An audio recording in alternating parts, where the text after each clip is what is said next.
অন্যদিকে মানিকতলায় তৃণমূলের প্রার্থী শ্রেয়া পাণ্ডের প্রচারে আজ যোগ দেন তৃণমূলের রাজ্যসভার সাংসদ তথা অভিনেত্রী কোয়েল মল্লিক। সাধন পাণ্ডের সুযোগ্য কন্যা সাধনদার সম্পর্কে নতুন করে কিছু বলতে হবে না। সুতরাং আমরা ঘরে আমাদের ঘরে এসছে আশীর্বাদ চাইতে। আমাদের পালা ওকে মন ভরে মুখ ভরে আশীর্বাদ করা।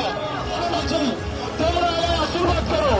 আমি তো মনে করি যে মানিকতলা বলছে সেটা তুমি এগিয়ে চলো, আমার কোনো চলবে নেই। তার কারণ এটা আমাদের পরিবার।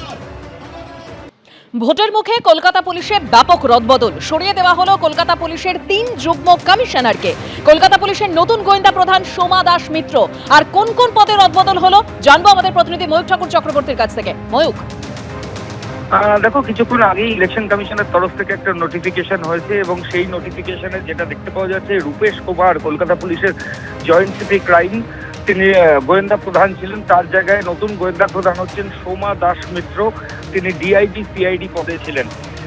এর পাশাপাশি আরো বেশ কয়েকটা সিগনিফিকেন্ট চেঞ্জ হয়েছে, যেমন সুদীপ সরকার, যিনি ডিআইজি পার্সোনাল ছিলেন, তাকে কলকাতা পুলিশের নতুন জয়েন্ট সিপি হেডকোয়ার্টার মিরাজ খালিদের জায়গায় নতুন জয়েন্ট যুগ্ম কমিশনার সদর করা হয়েছে।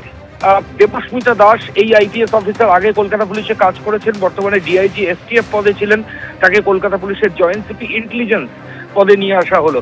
এর সঙ্গে VSR Anantnag, special superintendent enforcement branch ছিলেন, তাকে কলকাতা পুলিশের নতুন ডিসি সাউথ করা হলো এবং ডিসি নর্থ করা হলো।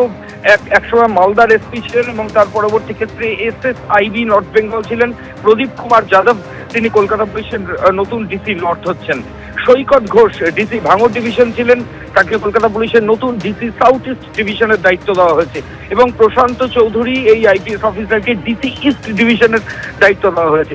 বেশ কয়েকজন ডিসির তো চেঞ্জ হয়েছেন যারা ছিলেন, কিন্তু তার পাশাপাশি কলকাতা পুলিশের অন্যতম গুরুত্বপূর্ণ পোস্ট যুগ্ম কমিশনার সদর এবং যুগ্ম কমিশনার ক্রাইম, এই দুটো পোস্টেই কিন্তু রদবদল হয়েছে। কলকাতার নতুন গোয়েন্দা প্রধান হচ্ছেন সোমা দাস মিত্র, যিনি ডিআইজি সিআইডি পদে ছিলেন, এবং নতুন জয়েন্ট সিপি হেডকোয়ার্টার হচ্ছেন তিনি সুদীপ সরকার, ইনি এর আগে ছিলেন মিরাজ খালিদ, এবং জয়েন্ট সিপি ইন্টেলিজেন্স পোস্টে ছিলেন সৌম্য রায়, তাকেও কিন্তু সেখান থেকে সরিয়ে দেওয়া হলো।